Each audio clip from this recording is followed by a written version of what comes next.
Yeah, I believe that Christ's suffering and the demonstration of the kind of physiologic stress that his human body was under is manifested in the Garden of Gethsemane, where it's described that he was sweating blood.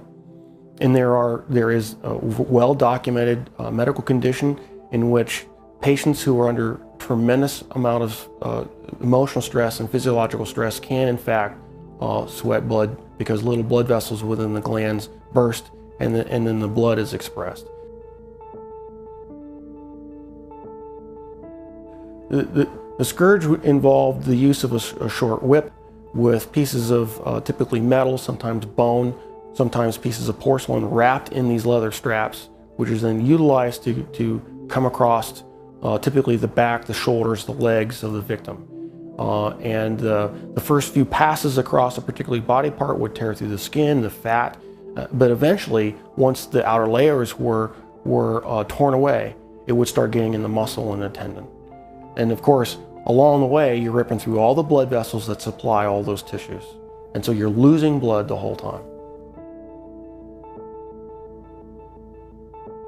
The plant that was described actually had a very long thorn, not the little thorns that we would think from a rose bush. These were thorns that were typically 1.5 to 2 inches in length. The scalp is one of the most vascular portions of our body. It's got a huge blood supply up there. So then having those thorns shoved down into down onto the bony plate would have gone through all the scalp, which in and of itself would have created a huge amount of blood loss. I've seen people actually bleed to death from just a scalp injury. So it's not a small injury to have, who knows, dozens of these things shoved into your scalp. And so that would have caused more blood loss.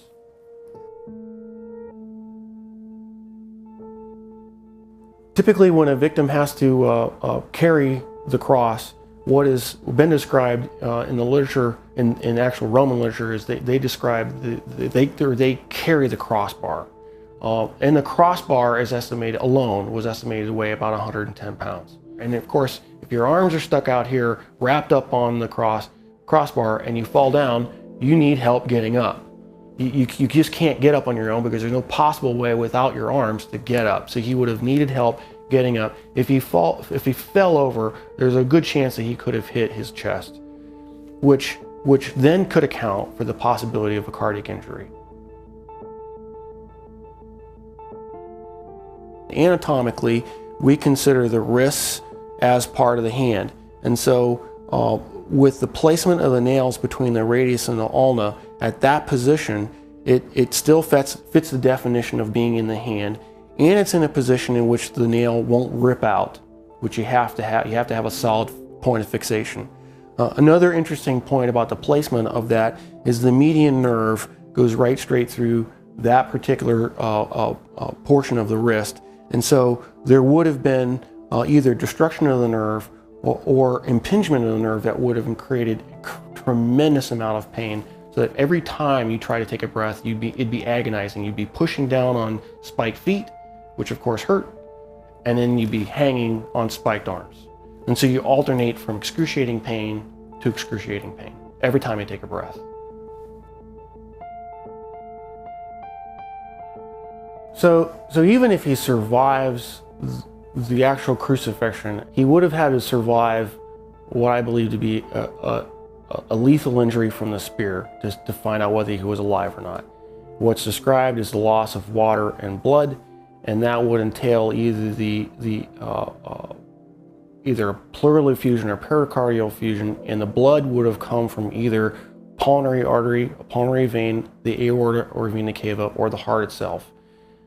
None of those injuries, unless you're treated immediately by a trauma surgeon like myself, with all the advanced equipment that we have, would be survivable after even a few minutes.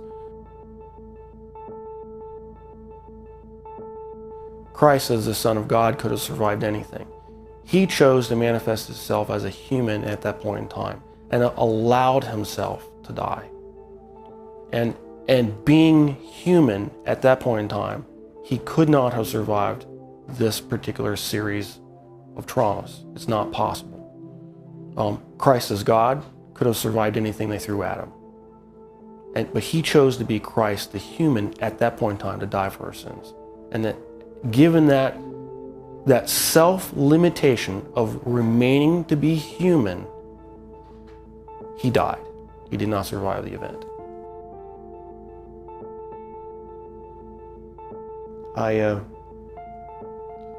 I'm profoundly impacted by it. Because I realized the price that he paid was something I would never be willing to do for probably anybody. It's very difficult for me to even sing songs about the cross, even in worship. Because I truly do understand what he paid, the price that he paid.